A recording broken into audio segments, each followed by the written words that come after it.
My name's Angelo, and welcome to We Want Picks. Every single week, we break down full UFC fight cards. We give you our bets, we give you our picks, and we give you our fantasy plays. So make sure you like this video and subscribe to the channel so you don't miss any of our content.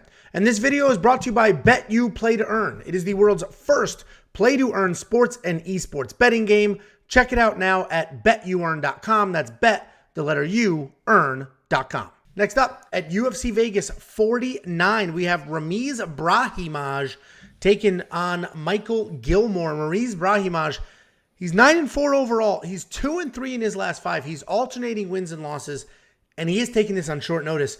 Micheal Gillmore, 6-4 overall, 3-2 in his last 5. He's coming off 2 losses in a row. And I mentioned Ramiz is taking this on short notice. He's coming off that disappointing loss to Court McGee. And my concern here before I dig in is Ramiz already doesn't have great cardio. You add some short notice in the mix, I can't imagine that situation gets any better. But Ramiz Brahimaj is a fantastic grappler, but he doesn't use it. We have broken this guy down 5 times, and every single time it's the same. He's a very good grappler. He doesn't use the grappling. We mentioned that you might remember him from when he decided to stand with Max Griffin and his ear was almost removed from his head. And what was frustrating... I think technically it kind of was. I mean, it wasn't on the floor. It wasn't on the floor, but it certainly wasn't attached. Yeah. Yeah, it definitely was not. It was like if the Velcro was like super loose and it just that last little hook was keeping it there. But what's frustrating about that fight and every other Ramiz Brahimaj fight lately is he just didn't grapple. He just decided to strike. He has enough success striking that he'll continue to do it, but not enough that he'll actually win a fight doing it. So he's very, very frustrating to watch. And Court McGee was an interesting one too, because Court actually initiated the grappling. Court wasn't afraid of the ground, took Ramiz down, and Ramiz just sort of accepted those takedowns, had a few decent scrambles, but didn't do much with it. And being a very good grappler on top in MMA is very different than off your back in MMA. So he was ridden out, beaten up, and wasn't a really good look. And I imagine he's taking this on short notice to make up for that. He needed to push the pace in that fight. He didn't push the pace in that fight. When he does strike, I mentioned he has some success, and he does have actual power in his hands. But again, he's just not successful enough to win a striking match. Micheal Gillmore is a good striker. He's got solid power, very good timing. He has great leg kicks, and he uses them well to keep grapplers at bay. He's coming off that loss to Andre Petroski, where he had some success striking, but he had just no answer for the wrestling or the grappling. The stats will show that he defended 5 takedowns, I believe it was, or he at least defended a few of those takedowns. But if you watch the fight and you look a little closer, the takedowns that he defended were just sloppy takedowns that were not set up. So it's not like he was just stuffing Andre Petroski's takedowns left. Andre was just taking a bad shot, and then he stuffed him. Any shot that Andre actually set up, he got. And breaking down Ramiz, I mentioned, it's always the same. He's a very talented grappler, but he doesn't use it.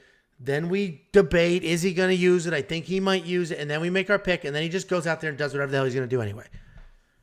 And unfortunately, I'm going to fall into that trap one more time. This is the last time I fall into that trap, because Micheal is a nasty striker, and if you watch that fight against Andre Petroski, he connected clean a few times.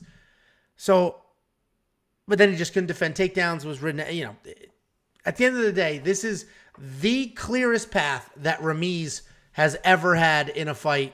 Hopefully, he follows that path. Jakey boy, what do you think?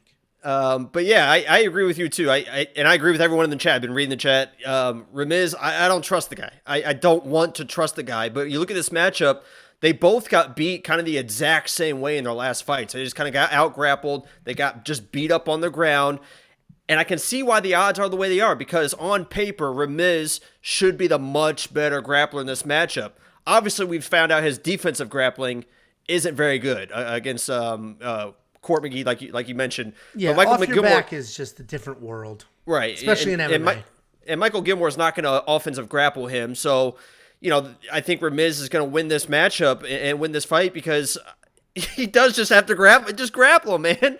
All you got to do is just you saw what happened, how he lost his last fight. That's how you lost. Come out, prove that you're the grappler that everyone says you are. Just take him down and submit him. That's really all you have to do. If you're Micheal Gillmore, turn this into a brawl. If you start hitting Ramiz, he will hit you back, but you got to start hitting him early so he can abandon his grappling game plan, which he seems to do time and time and time again. So, I mean, my pick is Ramiz. He should easily win this fight. I don't think Micheal Gillmore is kind of the UFC level, but I don't trust him either. I definitely would not play that -3-4. I think those odds are still kind of crazy. It's probably -250 is probably where he should be, but still, I wouldn't play that.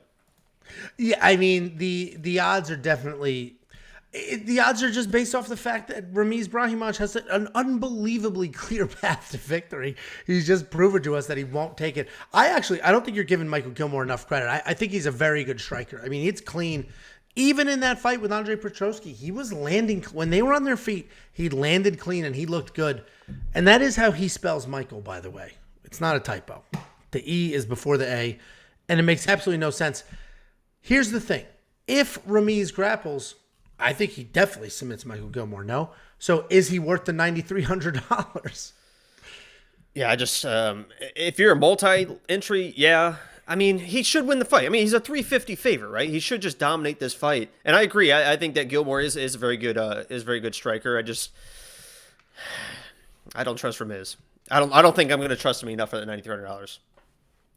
It is so tricky because he could come out there and be the prospect he was supposed to be. But I mean, you did. I mean, I'm looking at this right now, and you did mention the pattern. It's loss, win, loss, win, loss, win, loss.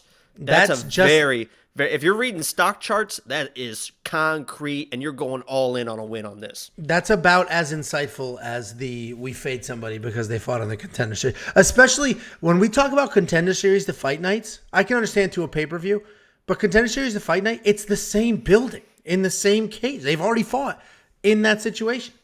Anyway.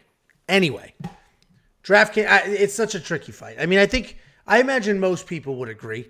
Ramiz is the better fighter. Ramiz has a very clear path. Ramiz doesn't follow that path and tends to give fights away for no reason. So if you think he'll get back on track, it's short notice, which tells me he's really just trying to get that loss back.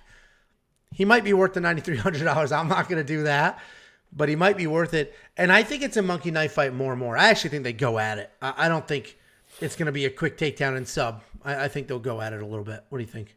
I agree with that because, I mean, he's proven it time and time again. He'll just sit there and just be the better striker, try to be the better striker. All right, so we're both on Ramiz. We're both very weary about him and his ability to stick to a game plan. And we're both willing to give you $50. Just go to WeWantPicks.com/bets. Sign up with any one of our 5 betting partners. Make a deposit. Let me know after you do. I send you $50. Cash App, PayPal, Venmo, however you want it.